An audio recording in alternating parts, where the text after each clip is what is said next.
नमस्कार, मैं हूं नंदिता कुडेशा और आप देख रहे हैं डीएनपी इंडिया। केंद्र की तरफ से गुजरात की इम्प्लीमेंटिंग एजेंसीज को दी जाने वाली राशि में 2015 से लेकर अब तक 350% का इजाफा हुआ है।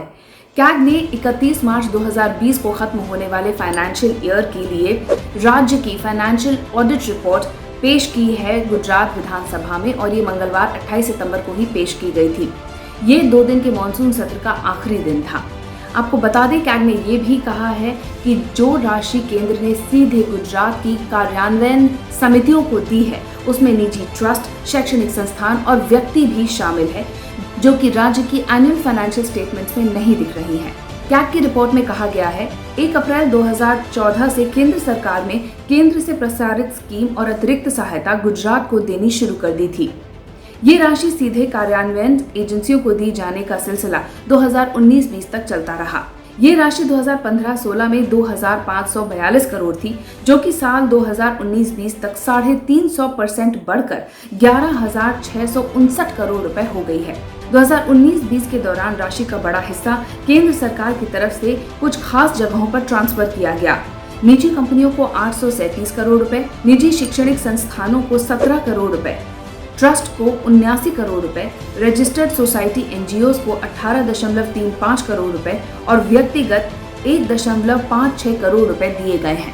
कैग ने कहा कि केंद्र सरकार विभिन्न सामाजिक और आर्थिक क्षेत्रों में अलग अलग कार्यक्रमों और योजनाओं के लिए सीधे राज्य की इम्प्लीमेंटिंग एजेंसीज को ही फंड ट्रांसफर कर रही है, और ये फंड राज्य के बजट या फिर राज्य की कोषागार प्रणाली के जरिए नहीं भेजे जा रहे हैं। कैग ने कहा कि ये पैरामीटर साफ तस्वीर पेश नहीं करते। आपको बताते हैं किन योजनाओं में कितना पैसा भेजा गया है। प्रधानमंत्री किसान सम्मान निधि में 3,133 करोड़ रुपए ट्रांसफर किए गए, जिसके अंतर्गत किसानों को न्यूनतम आय सहायता के रूप में हर साल 6,000 रुपए दिए जाते हैं। 1,667 करोड़ रुपए गांधीनगर और अहमदाबाद के गुजरात मेट्रो रेल कॉरपोरेशन को दिए गए।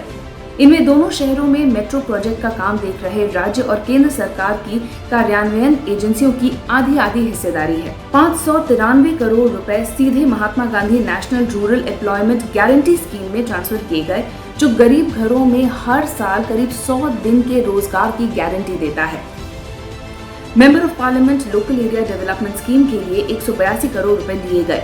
प्रधानमंत्री मातृ वंदना योजना, जो मातृत्व लाभ कार्यक्रम है, उसमें 97 करोड़ रुपए दिए गए। तो इन तमाम स्कीम्स और योजनाओं में ये पैसे ट्रांसफर किए गए हैं, लेकिन जैसा कि हम बता रहे हैं कि ये स्टेट के बजट के थ्रू नहीं किया गया है, बल्कि ये जो पैसा है वो सीधे इम्प्लीमेंटिंग एजेंसीज को अलॉट कर दिया गया है।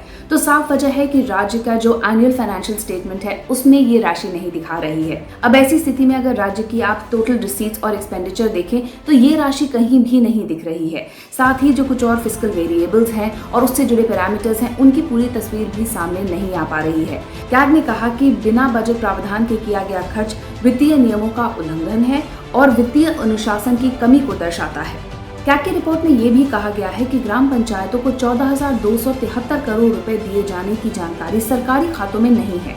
इसका मतलब ग्राम पंचायतों को ये पैसा अनुसूचित बैंकों के जरिए दिया गया है, यानी कि सरकारी खाते में नहीं गया।